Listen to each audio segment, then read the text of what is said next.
एक बार की बात है। रामपुर नामक गांव में मालती की दो बहुएं थी। बड़ी बहू कंचन और छोटी बहू कुसुम। दोनों बहुओं में बहुत अंतर था। कुसुम बहुत ही ज्यादा सुंदर थी और उसके बाल और भी ज्यादा सुंदर थे, जिस वजह से मालती अपनी छोटी बहू से बहुत ज्यादा प्यार करती थी। उसके घर का कोई भी काम नहीं करवाती थी, उसे शहजादी बनाकर रखती थी। और वहीं दूसरी तरफ बेचारी कंचन, वो कुसुम की तरह सुंदर नहीं थी। उसका रंग सांवला था और बाल भी बहुत छोटे थे, जिस वजह से उसे अपने ससुराल में बहुत कुछ सुनना और सहना पड़ता था। वो बहू तो थी, लेकिन सिर्फ नाम की। वो सिर्फ घर में एक नौकरानी बनकर रहती थी। सबने उसे अपने घर की नौकरानी बना रखा था। आपसे एक काम के लिए कहा था, वो भी आपसे अब तक नहीं हुआ। अरे कब से कहा है मेरी ड्रेस पर इस्त्री कर देना, लेकिन आपने नहीं की। पता नहीं पूरे दिन क्या करती रहती है। अरे मनहूस, कहाँ मर गई? अभी तक तुझसे चाय नहीं लेकर आई गई। कितना समय हो गया है। सूरज सर पर चढ़ गया, लेकिन अभी तक मेरी चाय नहीं आई। पता नहीं इतना समय क्यों लगता है इसे। न रंग, न रूप, न बाल, फिर भी सजने संवरने में इतना ज्यादा समय लग जाता है। कंचन, मनहूस, कहाँ मर गई? चाय आज आएगी भी या नहीं? वहीं देखो काव्या, तुम्हारी ड्रेस तुम्हें दिखाई नहीं दे रही होगी। मैंने रात को ही तुम्हारी ड्रेस इस्त्री करके रख दी थी। माँ जी, बस 2 मिनट, अभी आपके लिए चाय बनाकर लेकर आती हूँ। बस 2 मिनट रुक जाइए। इस तरह कंचन पूरे घर के एक एक इंसान की जिम्मेदारी उठा रही थी और ये सारे काम करने के बाद भी बेचारी को बहुत मुश्किलों का सामना करना पड़ता था। कुछ समय बाद कंचन अपनी सास मालती के लिए चाय बनाकर लेकर आती है। तभी मालती चाय उसके ऊपर फेंक कर कहती है, अरे काली कलूटी बदसूरत, पता नहीं मेरे तो कर्म ही फूट गए थे जब मैं तुझे यहाँ लेकर आई थी। मेरा सुबह से गला सूख गया। 1 कप चाय दो, 1 कप चाय दो। लेकिन देखो तो किस समय पर मुझे चाय मिल रही है। आखिर पूरे दिन तू करती क्या है? तुझसे तो एक काम ठीक तरह से नहीं किया जाता। मेरी सुंदर बहू कहाँ है? वो दिखाई नहीं दे रही। कुसुम, मेरी सुंदर प्यारी बहू कहाँ हो? मुझे अपना सुंदर चेहरा तो दिखाओ, ताकि मैं दिन की शुरुआत तुम्हारे सुंदर चेहरे से करूं। माँ जी, शायद आप भूल रही हैं कि छोटी को तो 10 बजे उठने की आदत है। वो 10 बजे उठेगी, उसके बाद तैयार होकर आपके पास आएगी। समय लग जाएगा। आपको कुछ और चाहिए तो मुझे बता दीजिए। हाँ, अगर मुझे समय लगता है तो इसमें गलत क्या है? मैं सुंदर हूँ। मेरे इतने लंबे घने काले बाल हैं। इन्हें धोने में, सुखाने में, संवारने में बहुत समय लगता है। और वैसे भी भाभी, बुरा मत मानना, आपको तो समय लगता ही नहीं है, क्योंकि आपके तो बाल ही नहीं है। तो आपको क्या पता कि लंबे घने बालों को संवारने में कितना समय लगता है। क्योंकि आपको तो ना चेहरे पर कुछ लगाने की जरूरत है, ना ही बाल संवारने की, क्योंकि आप चाहे कुछ भी कर लेंगी, लगेंगी तब भी बदसूरत। और मेरी प्यारी छोटी बहू, तुम कितनी सुंदर लग रही हो। तुम्हें किसी की नजर ना लगे। और तू काली कलूटी कम बालों की बदसूरत बहू, यहाँ खड़ी होकर मेरी बहू को नजर लगा रही है। जा घर के काम कर। मेरे तो बड़े बेटे के कर्म ही फूट गए जब मैं इसे अपने घर की बहू बनाकर लेकर आई। सास बहू की खरी खोटी बातें सुनकर किचन में आ जाती है और अपनी किस्मत पर बहुत रोती है। बचपन से लेकर आज तक सब मुझे मेरी बदसूरती पर सुनाते आए हैं।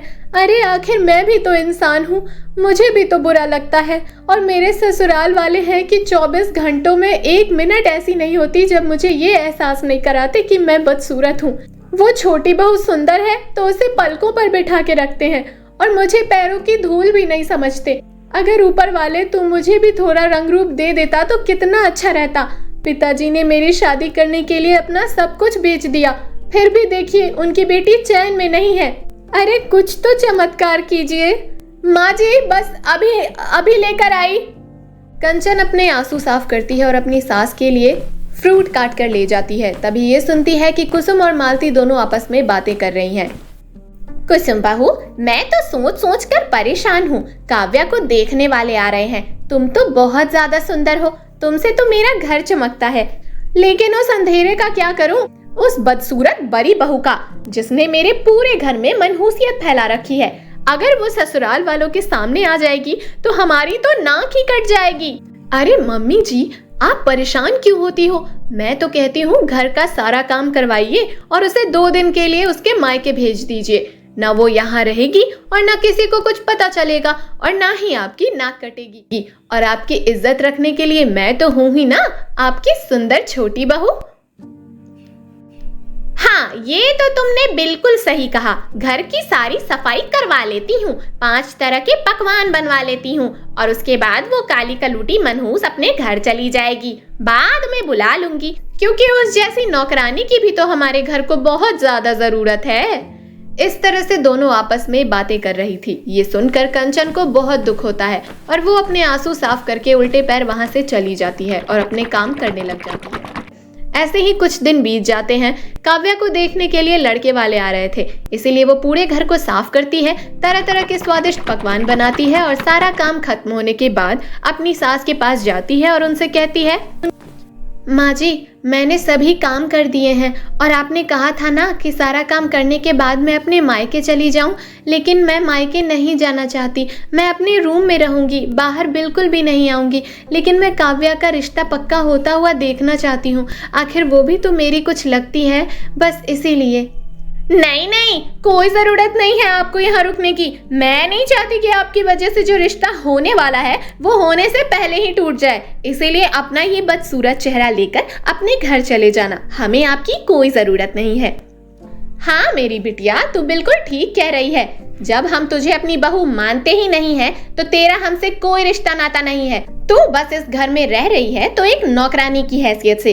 काव्या, जाओ अपनी छोटी भाभी के पास जाओ और उनसे कहना कि अपनी तरह मुझे तैयार कर दो। बस लड़के वाले आते ही होंगे। और हाँ, तू उनके आने से पहले पहले यहाँ से 9-2-11 हो जाना। बेचारी कंचन वहाँ रुकना चाहती थी, लेकिन काव्या और मालती उसे घर में रहने नहीं देती। कंचन अपने सारे काम खत्म करके वो मायके जाने के लिए निकल जाती है। उसे बहुत दुख होता है। कंचन अपने घर जा रही थी, तभी रास्ते में उसे एक पेड़ नजर आता है जिसके आसपास बहुत ज्यादा गंदगी थी। अरे देखो तो यहाँ पर कितनी बदबू आ रही है। बेचारे पेड़ को कितनी तकलीफ हो रही होगी, मैं अभी साफ कर देती हूँ। ऐसा कहकर कंचन पेड़ की सफाई करती है, पेड़ को पानी देती है और ये काम कर कर थोड़ा और आगे चलती है तो उसे एक शेर दिखाई देता है जो बहुत ज्यादा जख्मी था। अरे प्यारे शेर, तुम्हें इस तरह से किसने जख्मी किया? तुम्हारे अंदर से तो कितना खून निकल रहा है। पर तुम चिंता मत करो, मैं अभी जंगल से जड़ी बूटियां लेकर आती हूँ, देखना तुम जल्दी ही ठीक हो जाओगे। कंचन आसपास के पेड़ों से जड़ी बूटियां लेकर आती है और उस शेर के जख्मों पर लगाती है, उसकी सेवा करती है जब तक वो ठीक नहीं हो जाता। थोड़ा और आगे चलती है तो उसे एक झोपड़ी के बाहर एक बूढ़ी औरत बेहोश दिखाई देती है। कंचन तुरंत उसके पास जाती है, उसे होश में लेकर आती है और उसे अपने हाथों से स्वादिष्ट स्वादिष्ट पकवान बनाकर खिलाती है। तभी वो बूढ़ी औरत कंचन से कहती है, बेटा तुम कितनी अच्छी हो, तुमने एक अनजान बूढ़ी औरत की मदद की, मेरी कितनी सेवा की। भगवान करे तुम्हारे जीवन में खुशियां ही खुशियां हो, तुम्हें कभी गम न मिले। अरे माँ जी, जिसके जीवन में गम ही गम हो उसे खुशी कहाँ मिलेगी। बचपन से लेकर आज तक मेरे सांवले रंग और छोटे बाल की वजह से लोगों ने ताने दिए और जब शादी की उम्र हुई तो पिताजी ने घर बेच के सारा पैसा दहेज में दे दिया एक लालची परिवार को। उसके बाद भी वहाँ मैं सिर्फ एक नौकरानी की हैसियत से रह रही हूँ। अब आप ही बताइए मुझे क्या खुशी मिली है? मैंने तो कभी महसूस ही नहीं किया कि खुशी होती क्या है। बेटा तुम चिंता मत करो, इस रास्ते में आगे एक जंगल है, वहाँ एक जादुई तालाब है, उससे तुम सिर्फ एक बार डुबकी लगाना, फिर देखना सब अच्छा ही होगा। और यही नहीं, तालाब से तुम्हें गहने, जेवरात और पैसा भी मिलेगा। कंचन चलते हुए जंगल की तरफ जाती है और वहाँ एक बड़ा सा तालाब नजर आता है, उसमें वो डुबकी लगाती है। फिर वो एक बहुत ही खूबसूरत लड़की बन जाती है और सोने से चमकते बाल उसकी शोभा और बढ़ा रहे थे। कंचन अब खुशी से झूम रही थी। फिर कंचन सब गहने और जेवरात लेकर घर आती है। माँ जी, ये क्या, आपकी तो बहुत ज्यादा तबीयत खराब है, चलो जल्दी से हॉस्पिटल चलते हैं। कंचन अपनी सास मालती को हॉस्पिटल ले जाती है। वो डॉक्टर मालती का ऑपरेशन करते हैं। माँ जी, अब ठीक हैं आप? और ये बताइए, आपकी इतनी तबीयत खराब थी और कुसुम कहाँ गई? घर में आप बिल्कुल अकेली थी, अगर मैं वक्त पे नहीं आती तो पता नहीं क्या अनर्थ हो जाता। कंचन बेटा, मुझे माफ कर दे, मैंने तुम्हारे साथ बहुत गलत किया। मुझे इस बात का एहसास तभी हो गया था जब कुसुम मुझे बीमारी की हालत में अकेला छोड़ के शादी में चली गई। बेटा, मैंने काले और गोरे रंग में भेदभाव किया, तुम्हें कितना कुछ सहना पड़ा मेरी वजह से, और तुम कभी कुछ नहीं बोली, सब सहती रही, माफ कर दो मुझे। कंचन अपनी सास को घर ले जाती है। कंचन को इतना खूबसूरत देखकर कुसुम चौंक जाती है। अरे भाभी, आप तो कितनी बदसूरत थी और अब इतनी खूबसूरत कैसे हो गई? और इतना पैसा, गहने, जेवरात, ये सब कहाँ से मिला? फिर कंचन कुसुम को सब सच सच बता देती है। मैं तो पहले से इतनी ज्यादा खूबसूरत हूँ, वहाँ डुबकी लगा के और ज्यादा खूबसूरत हो जाऊंगी। फिर कुसुम मौका देख के अगले दिन जंगल में बने तालाब की तरफ चली जाती है। वहाँ उसे एक गंदगी से भरा हुआ पेड़ मिलता है। अरे छी छी, कितनी गंदगी है। उसे जाता देख पेड़ बोलता है, सुनो लड़की, मेरे आसपास की गंदगी को साफ कर दो, मैं सही से सांस नहीं ले पा रहा, बहुत बदबू आ रही है। अरे चल चल, मैं यहाँ फालतू काम करने नहीं आई। फिर आगे चलते चलते एक घायल शेर मिलता है।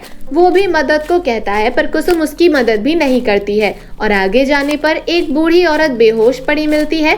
कुसुम उसे भी ऐसे ही छोड़कर आगे बढ़ जाती है और फिर जादुई तालाब के पास आ जाती है।